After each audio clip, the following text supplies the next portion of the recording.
Perkenalkan, kami adalah fasilitator di kelas EVE. Nama saya Meliana Prastio Tejo. Dan saya Davi Christian Hendrata. Hari ini kita akan mempelajari mengenai selling skill. Oke teman-teman, overview hari ini terutama kita akan belajar mengenai selling process yang akan dijelaskan oleh Bapak Davi. Oke, karena kami yakin bahwa teman-teman semua sudah mempelajari definisi dari selling skill yang merupakan appetizer. Dan saat ini kita akan mempelajari main course-nya. Selling process, apa saja itu? Yang pertama, prospecting and preparation. Yang kedua, discovery of needs. Lalu presentation and persuasion. Lalu handling objection, closing and follow up. Dan yang terakhir, network development. Poin yang pertama adalah prospecting and preparation.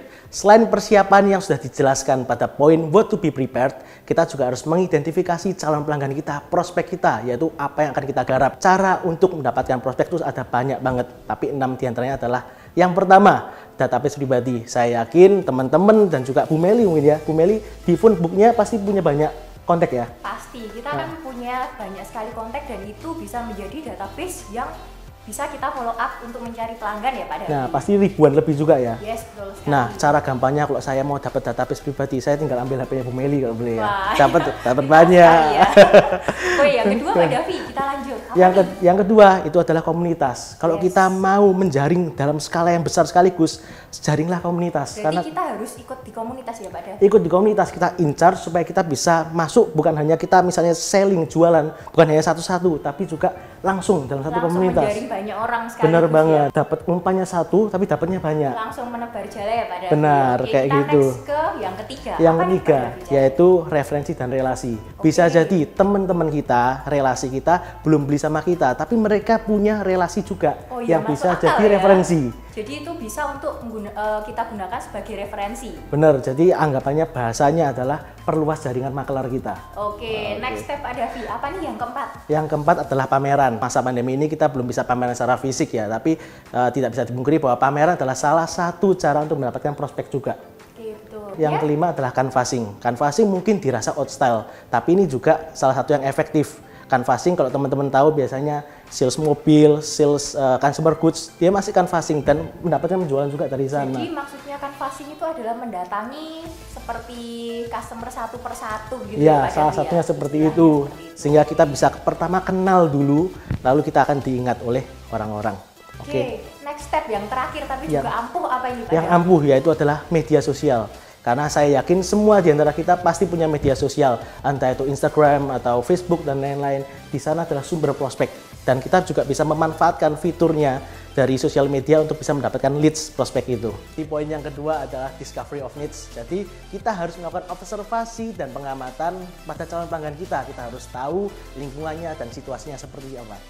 Oke, berarti di poin kedua ini discovery of need ini lebih ke arah mencari tahu kebutuhan pelanggan ya Pak Davi? Iya benar, kita harus mencari tahu apa sih yang dibutuhkan sama calon pelanggan kita. Lalu juga yang penting juga nih, siapa yang terlibat dalam keputusan pembelian. Oh iya betul, karena keputusan pembelian itu yang mengarahkan di link akhirnya ya. Keputusan pembelian di akhir. Siapa decision makernya? Nah, siapa decision makernya? Ketika kita melakukan penjualan kepada perusahaan, kita harus tahu siapa sih decision makernya. Apakah sampai level manager saja atau sampai level director? Atau akan penjualan kepada sebuah keluarga. Kita juga harus tahu siapa sih decision makernya. Apakah sang suami, istri, atau bahkan anaknya. Nah itu yang harus kita tahu, karena itu akan menentukan bagaimana nanti kita cara pendekatan kita, waktu terbaik kita untuk melakukan pendekatan tersebut. Jadi kita juga akan tahu karakteristik pembeliannya seperti apa ya. Betul. Karena kan kalau misalnya kita menjual ke keluarga, antara ayah dan ibu karakteristiknya pasti beda nih. Beda, mereka punya preferensi masing-masing. Jadi kita harus tahu siapa sih decision makernya tadi. Setelah persiapan-persiapan tadi, jangan lupa kita make an appointment, schedule dan juga reminder ke calon customer mengenai pertemuan kita nanti. Dan juga ini salah satu poin penting yaitu create a good impression, karena customer cuma perlu 7 detik pertama untuk menilai kita di pertemuannya. First impressionnya seperti apa sih? Apakah kita seorang sales yang profesional ataukah sales yang cuma main-main aja? Karena kalau cuma main-main aja, customer pasti cuma dengerin tapi tidak akan beli sama kamu. Setelah kita sudah bertemu customer, kita pastikan dulu kita harus dengarkan apa sih yang jadi kebutuhannya dari customer. Jangan sampai kita jelaskan udah banyak banget tentang produk kita sampai berbusa-busa mungkin ya, tapi tapi ternyata nggak sesuai dengan kebutuhan Nah, customer. itu kalau seperti itu kan kita jadi buang waktu ya Pak Benar, Davi. itu sangat wasting time. Berarti yang harus kita cari tahu dulu adalah kebutuhan customer. Setelah itu waktu presentasi kita harus bicara apa ini Pak Davi? Nah, supaya customer tertarik dan akhirnya dealing di kita. Ya, ada beberapa tips ketika kita mempresentasikan produk kita, company kita ke customer. Yang pertama, jangan terlalu banyak menyodorkan opsi atau pilihan, atau juga jangan terlalu sedikit, karena kalau terlalu banyak nanti dia bingung. Kalau terlalu sedikit ternyata tidak sesuai dengan keinginannya mereka, tidak ada yang cocok. Itu yang pertama. Yang kedua, tes produknya. Dalam arti misalnya saya di otomotif, saya punya test drive car-nya, saya pasti akan mempersilahkan customer untuk merasakan secara langsung, yaitu test drive mobilnya, bagaimana sih mobil tersebut rasanya dan juga sesuai nggak sama lebih yakin mereka. ya, jadi supaya bisa lebih yakin, jadi tidak sampai beli kucing dalam karung. Nah, itu tepat sekali. Terus apa ada tips lain nih Pak Davi dalam hal presentasi ke customer atau calon customer tadi? Jadi ada lagi, yaitu adalah teknik FABE, FABE, Feature, Advantage, Benefit, dan Emotional Attachment. Ketika kita menjelaskan fiturnya, kebanyakan orang akan jelaskan cuman, Pak fiturnya A, fiturnya B, fiturnya C, Bu fiturnya A, B, C. Tapi ternyata customer nggak paham tentang, oh cuman sekedar fitur itu aja. Nggak paham manfaatnya apa yang dirasakan oleh customer. Nah, maka dari itu kita harus jelaskan tadi pakai teknik FABE. Contoh saya di Wuling ya. Iya, sekalian otomotif promosi ya. Iya, otomotif. Pak Davi, mumpung nih. Jadi contoh Bu Meli ini customer saya mau membeli mobil dan saya menyodorkan Wuling Almas sebagai pilihannya. Bu, Wuling Almas ini mempunyai fitur yaitu WIN, Wuling Indonesian Command. Fiturnya ya ini Fiturnya. Pak. Nah, kelebihannya adalah kita tidak perlu repot-repot ketika kita mau melakukan settingan di mobil. Kita tidak perlu repot-repot untuk klik tombolnya.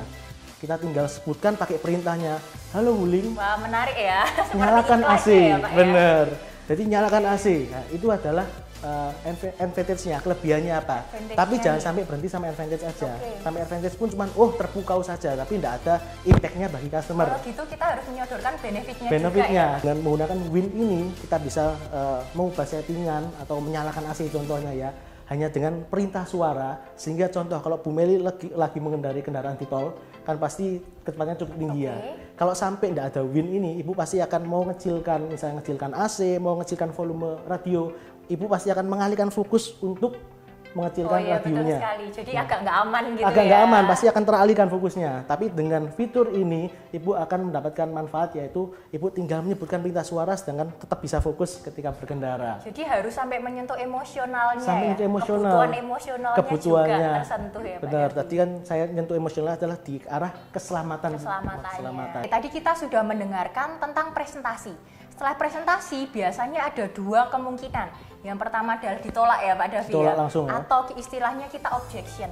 Atau yang kedua langsung deal nih, langsung closing teman-teman. Pertanyaannya bagaimana sih supaya kita bisa handling objection? Atau kita bisa menerima penolakan. Nah, ini ada beberapa tipsnya ya mungkin Pak Davi. Ya. Yang harus kita ingat teman-teman, penolakan itu sangat biasa terjadi. Dalam penjualan, kalau kalian ditolak, sudah jangan sakit hati, jangan marah, jangan kecewa. Tapi permasalahannya adalah bagaimana Bu cara atau tips-tips untuk menangani penolakan. Yang pertama adalah mendengar dan menghargai komentar dari customer atau calon customer itu. Kadang kita sudah merasa nih, aduh Bu, produk saya ini sudah bagus nih ya Pak Davi. Ya. Kita punya mungkin Pak Davi otomotif ya, mobilnya, aduh produk kita sudah yang terbaik. Tapi kita juga perlu nih teman-teman untuk mendengarkan dari sisi pelanggan. Apa kebutuhannya dia, unek-uneknya dia itu apa, keberatan-keberatan yang lain. Jangan terlalu, oke, produkku sudah bagus dan tidak perlu dievaluasi. Jangan seperti itu, karena kebanyakan kalau kita justru mengkonfront nih, kita justru mengkomentari, oh enggak, justru nanti timbullah yang namanya tersinggung. Atau justru yang tadi mau deal, justru dia akan tidak jadi deal. Kemudian kita juga harus memastikan setiap penolakan dari customer tadi ya Pak Davi, itu kita harus bisa menjawab semuanya sebaik mungkin nih. Nah, ada 3 tips. Sebenarnya tipsnya banyak, tapi kita akan merangkum aja menjadi 3. Tips yang pertama adalah yes but teknik. Jadi kita seperti yang Pak Davi mungkin sempat singgung tadi, kita harus menghargai nih customernya mau komplain A sampai Z iya didengarkan dulu ya. Dengarkan dulu supaya customer itu merasa oh iya ya, orang ini atau penjual ini ternyata sefrekuensi dengan saya, memiliki empati nih dengan kebutuhan saya, permasalahan saya. Setelah kita yes, setelah kita merasa kayak customer itu klik dengan kita baru mengkonfrontnya atau istilahnya menggunakan kata but, tapi produk kita sebenarnya begini-begini Pak. Nah, seperti itu. Itu adalah tips yang pertama. Kemudian tips yang kedua adalah kita menggunakan trik open-ended question. Mungkin sering ya Pak Davi ya. Kalau mungkin nih kita ganti topik aja, kita ingin berjualan food and beverage rice bowl nih misalnya. Saat kita ditolak nih rice bowl kita, jangan menyerah, jangan sedih, tapi kita tanyakan, kita cari tahu lebih dalam kebutuhannya customer apa, preferensinya customer apa dengan cara open-ended question. Jadi pertanyaan, contohnya seperti ini, Pak, Bu, atau Pak Davi nih, Pak Davi suka rice bowl yang seperti apa sih? Pasti kan nanti kan Pak Davi akan bicara banyak. Saya pasti akan share, apa sih yang saya suka gitu ya. Pak Davi sukanya apa? Teman-teman jangan menggunakan pertanyaan ended question seperti Pak Davi suka atau enggak dengan rice bowl saya. Pasti nanti jawabannya kalau enggak suka ya enggak. Wah enggak. Nah, dan terus dead end, kita enggak ada bahan omongan lagi untuk mencari tahu preferensi Pak Davi lebih dalam. Akhirnya kita nggak tahu nih, kita harus mengevaluasi produk kita itu seperti apa. Customer itu nggak suka produk kita seperti apa karena harganya, atau memang rasanya, atau toppingnya yang kurang. Kira-kira seperti itu. Dan yang terakhir adalah sandwich technique. Ini hampir sama dengan yes but question tadi teman-teman. Tapi kalau yes but kan kita mengawal dengan kita setuju, kemudian baru kita nggak setuju. Kalau sandwich kita tutup lagi. Setelah kita nggak ada sanggahan nggak setuju, kita puji lagi customernya, kita akhiri dengan oke, kita juga setuju kok seperti ini. Kenapa? Karena kita ingin melanjutkan ke hal yang ketiga di handling objection, menerima keberatan ini. Untuk meresponi keberatan, yaitu kita ingin membangun kedekatan. Benar. That's why setiap keberatan harus terjawab dengan bagus, yang akhirnya kita bisa tetap membangun hubungan. Oke teman-teman, kita masuk ke tahap yang kelima dalam selling process, yaitu closing and follow up. Kalau tadi kita sudah berhasil nih untuk handling objection atau menjawab setiap keberatan, pastikan ada peluang untuk closing. Yes. Nah, ada beberapa tips untuk closing nih teman-teman. Yang pertama adalah now or never close. Mungkin kita sering mendengarnya. Now or never, kita memberikan promo atau pilihan nih ke customer. Oke, kalau Anda membeli di hari ini atau Anda membeli sekarang, Anda akan mendapatkan ini. Tapi kalau next time ya mungkin nggak ada lagi. Kira-kira ada banyak sih, saya akan memberikan 1 atau 2 contoh lagi. Terus kemudian kita juga bisa menggunakan option close, atau kita memberikan banyak pilihan nih. Kira-kira pilihan A ini loh menarik, dengan benefit ini, pilihan B juga menarik, pilihan C menarik. Yang perlu diingat adalah jangan memberikan terlalu sedikit pilihan atau terlalu banyak pilihan. Dan yang terakhir ini contohnya adalah hard close. Hard close ini kebanyakan digunakan oleh perusahaan-perusahaan software nih teman-teman. Silahkan gunakan, ada trial 30 hari nih. Gunakan, kalau Anda merasa puas ya silahkan lanjut membeli. Tapi kalau tidak pun itu tidak masalah. Sekian dari kami teman-teman. Itu adalah beberapa trik di closing and follow up. Setelah berhasil closing dengan beberapa tips tadi, kita jangan melupakan follow up teman-teman. Follow up, apa yang harus kita lakukan? Yang pertama adalah memastikan pesanan telah diterima dengan baik dan sesuai dengan ekspektasi customer teman-teman. Yang kedua juga kita harus tetap menjalin hubungan baik. Apakah ada masalah saat penerimaan dan lain-lain. Follow up itu penting ya Pak Davi ya. Sangat penting karena itu memastikan kepuasannya pelanggan. Nah, kepuasan ini biasa berujung ke repeat order nih. Kalau kita cuman peduli dengan deal, setelah itu kita melupakan customer, itu nggak bagus. Karena kita tetap harus tahu, kita harus tetap memastikan barangnya sampai dengan selamat, sesuai ekspektasi, dan kita juga harus tanya apa ada evaluasi. Karena evaluasi itu bisa kita gunakan sebagai feedback supaya perusahaan kita bisa lebih baik. Tahap terakhir dalam selling process adalah network development.